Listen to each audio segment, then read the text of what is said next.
Hey YouTube, how you doing? Kevin here, coming at you at nighttime. Want to discuss something with you that I keep forgetting to address. This is going to be a short video, or I hope it's going to be short, because it's getting kind of buggy out here. But I want to talk to you guys about this very important thing that happens to these bikes. You turn your petcock on, and you leak fuel on the ground, right at the bottom, boom. And you're sitting there going, where the hell is that fuel coming from? Well, I'm going to address that tonight, and I'm going to give you guys 4 things to look at. 4. This one's leaking on the ground. I'm actually shutting my petcock off. I knew it was leaking. I could smell gas after I walked by. This is a bike I picked up tonight, and I'm going to tell you guys 4 things to look for. Okay? 4 things, and I'm going to tell you a preventive maintenance thing that you guys should always do on another situation. But anyway, tonight's tip is about the fuel leak that you find on the ground after you turn your petcock on, and 4 things contribute to that. Only 4. And it's a real easy to check. So first things, we're going to get right into it, is your fuel line. You're going to make sure that there is no cracks, splits, a hard fuel line. This thing is hard. I should be able to squish that in and pull it up. Squish it in and let it, it should come up. It's hard as a rock. It's wet on the back side here. You can see my finger's a little damp. Watch, I'll dry it off again. I'm going to dry off my finger. My finger's dry. I go back here, I go like this, and then you can see that there's residual right on it.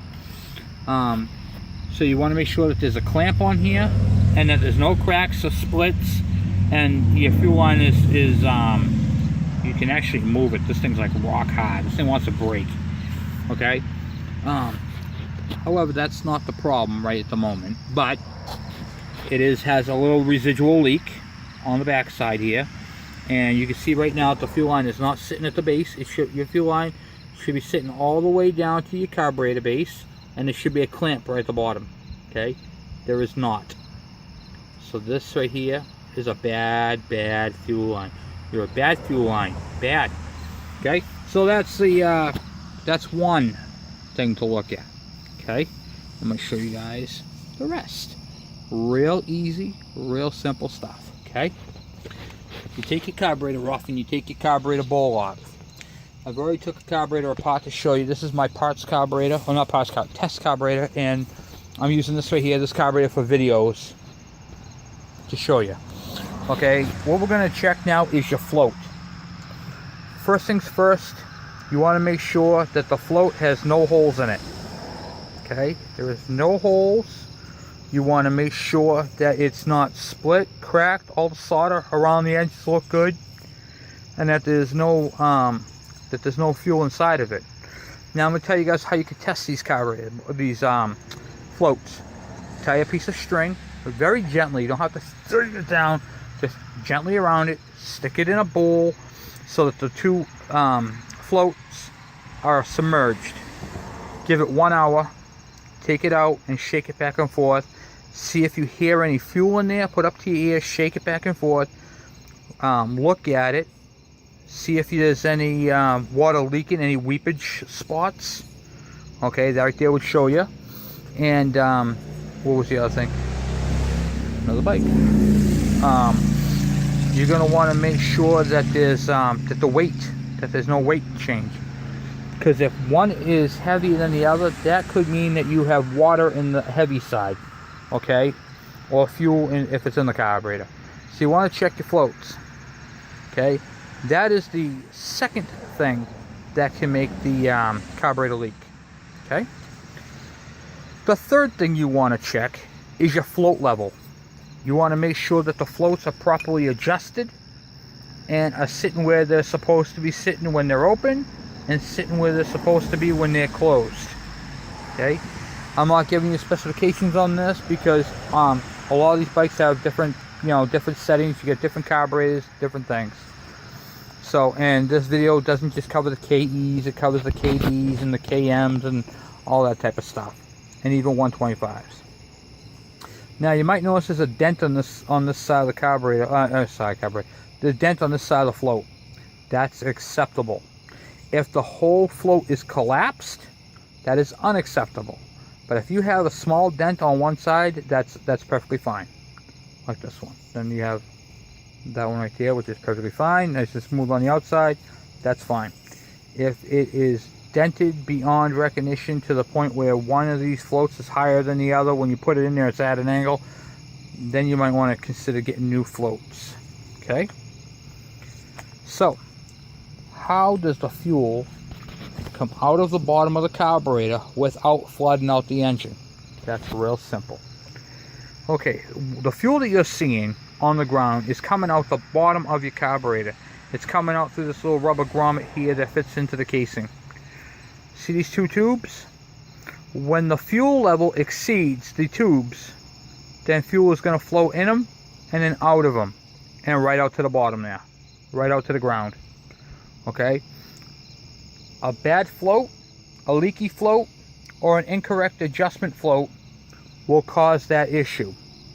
The other thing that will cause this issue, this is number 4, okay, the float leak was number 3, the float adjustment was number 2, and the 4th thing that will cause fuel to leak is a bad needle and seat. Okay, the needle fits inside there, and the float actually opens and closes this depending upon if it needs more fuel or not. So here's what you're going to check for on your needle. Okay, how do you tell if a needle is bad? Well, see the tip of this? I don't know if you can see it or not, but there's a ring on it. It's kind of hard to see because of the lighting and the what do you call it there? The POS camera I'm using. But anyway, that's the needle on the tip. Let's see if I can. There we go. On the tip. Now there's one ring that's built onto it at the very base where they machined it. But anywhere from the tip to the middle, if you see a ring around it, which this does actually have, it's kind of hard to see, but there is one on there. Okay, if this has a ring on it, this is automatically deemed a bad needle. You should have no rings on that needle tip at all. It should be smooth all the way around, and when you bring your fingernail over it, you shouldn't feel any groove. I can feel a groove right about there. Okay, so this is a bad needle. And the other thing you want to check is your spring tension on the back side. I'm going to actually shrink you down if I can. There you go, put it back to normal. The spring tension. Okay, you should have some spring tension. Almost like if you took a powder pen and you pushed on the spring, you should have that type of pressure.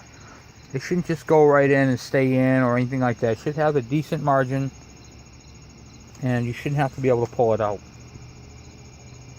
So you want to make sure that, because if that's bad, it's going to leak past your seat and past your float adjustment. Okay, and then the float's going to go up higher than those tubes, and it's going to pour right out the bottom, and that's what happens. So how do I put this together? Show you how to do these real quick. So it's just, you know, you also want to check your seat. You want to make sure that there's no grooves, no crud in there. You can clean that out with carburetor cleaner, a Q-tip, a pipe cleaner, a torch cleaner. So you want to make sure your needle and seat are clean and properly adjusted. If you make sure all 4 of these things are done, there's no leaks, it's properly adjusted, your needle and seat are clean, and there's no, what do you call it there? They're either new or clean. Sometimes even the gasket around that can leak, but I have not seen that. But it's possible because it's a gasket. It's a neoprene gasket. But you want to make sure it's in there snug, not over tightened, just snug. You want to make sure your needle and seat's good. You want to make sure the spring is good. You want to make sure there's no holes in your float. Your float's properly adjusted, and that the fuel line is properly installed, is functioning properly, and you want to make sure that that there's a clamp on it.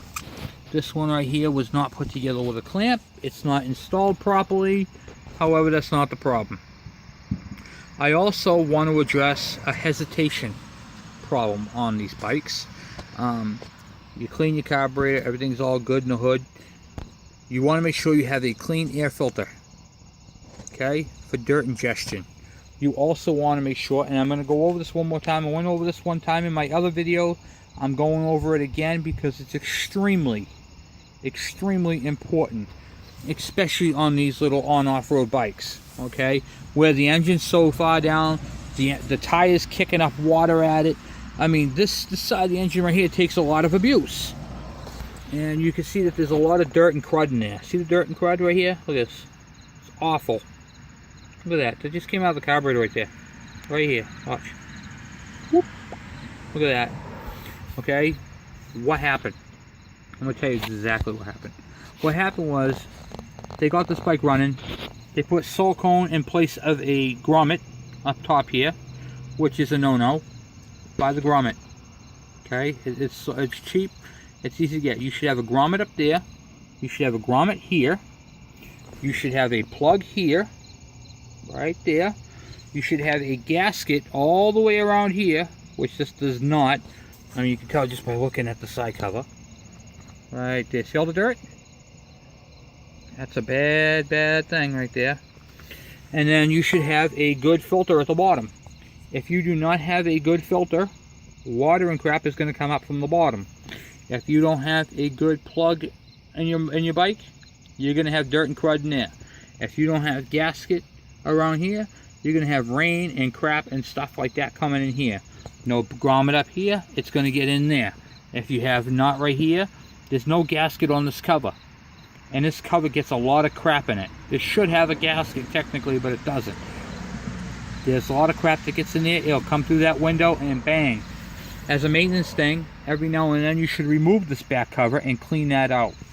That'll ensure proper, you know, your lubrication system will work properly. It's actually one of the most neglected things on these bikes, just the lubrication system. Looking just through here, I can see there's a lot of crap in there.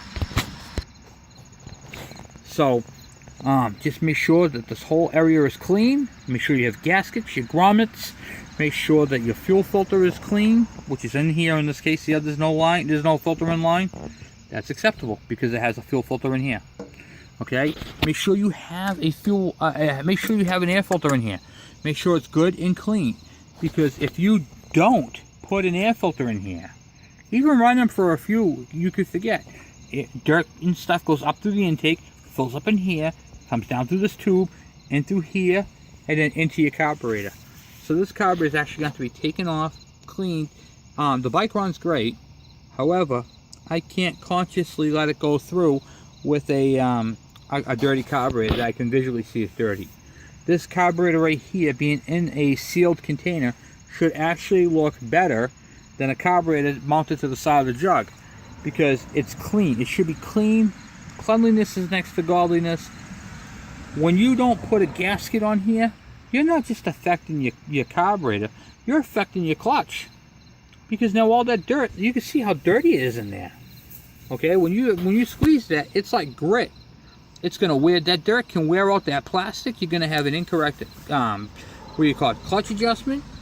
Not only that, there's another grommet down here I want to talk to you guys about, right down here for your cable. If you don't have these installed, okay, you're gonna get dirt in there. See, the gasket comes up through here, so the cable is actually on a separate part of the gasket. Okay, so this doesn't really affect what we're talking about, but we're talking about it anyway.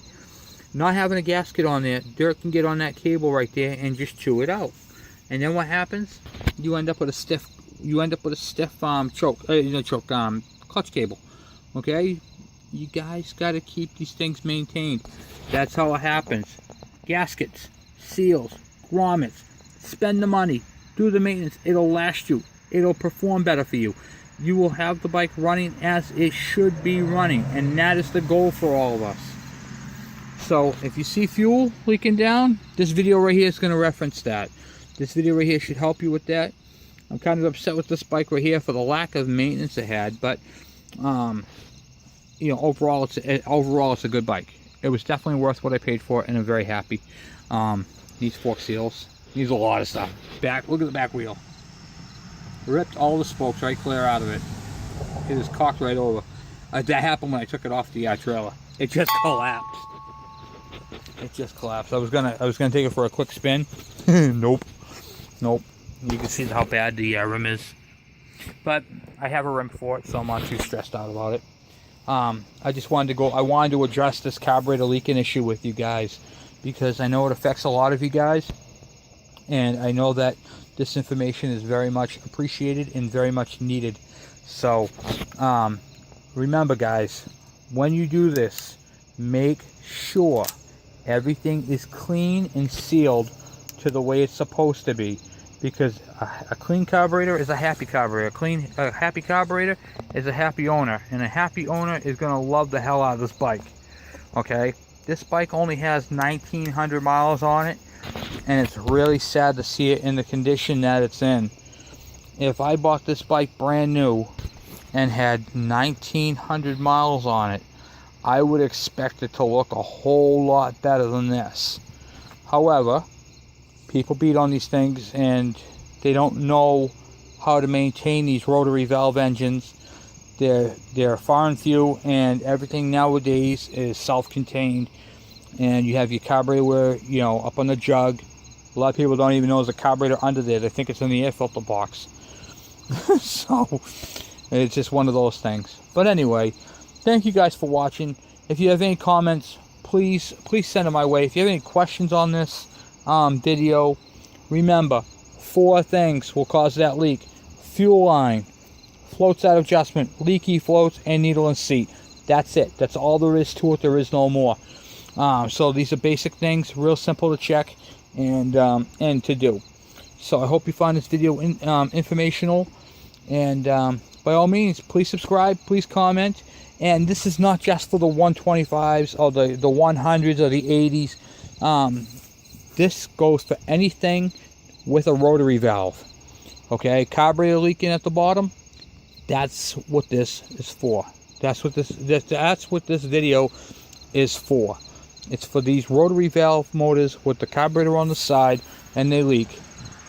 That's why I didn't give carburetor specifications in this video about float adjustments, because it covers a lot of rotary valves. So anyway, thank you guys for watching. Please subscribe, and I love the comments, and I thank you guys for all your what do you call it there, your compliments, and just, you know, cheering me on this whole thing. This is all new to me, doing videos for YouTube. It wasn't something I was planning on doing, and then when I started getting into it, I'm actually having a lot of fun. This is my second video today. I'm actually having a lot of fun. You guys are absolutely awesome.